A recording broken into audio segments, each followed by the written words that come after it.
Welcome to Myanmar message. I am Don. Today topic is one following the Lord doesn't mean just it. Good evening. I'm not here to praise the law. I'm here to question it. Because across nations and across decades, we have been told a comforting lie that the law and justice walk hand in hand. But what if the Lord no longer serves the people? What if it serves only power? When silence is legal and truth is punished, then obedience becomes complicity. They say the Lord is blind, but in many places it only closes its eye when power commands to it. From Yangon to Denindari, from Moscow comes to American streets, the same story repeats. Those who speak truth are silenced, those who steal it are protected. In the courtroom, truth often stands accused. The verdicts, the sentences, the signatures, they wear the face of justice, but behind the masks lie fear, privilege, and control. Blind law may not see the suffering, but justice does. And when justice is muted, the nation itself began to whisper in pain.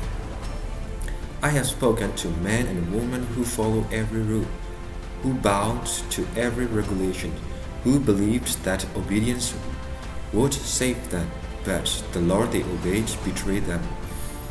They walked into courtroom with courage and laughed in shame. Their dignity labored as defiance, their honesty declared unlawful. Because when the law is written without humanity, it is nothing more than a weapon wrapped in paper. Following it becomes an act of surrender, not of honor. And sometimes the greatest crime is to believe that being lawful means being right. In the headline, it sounds routine: journalists detained, protests dispersed, desistance missing. But behind those words are lives, real lives, taken apart from daring to question authority. A banner became evidence. A pen became a threat, and a voice, simply a voice, became a reason for imprisonment. Governments call it order, but the people living under it, they call it silence. And history one day will call it what is truly is injustice. So I say this not as a call to revolt, but as a call to awaken. Laws are made by human hands, and they can be made by human courage.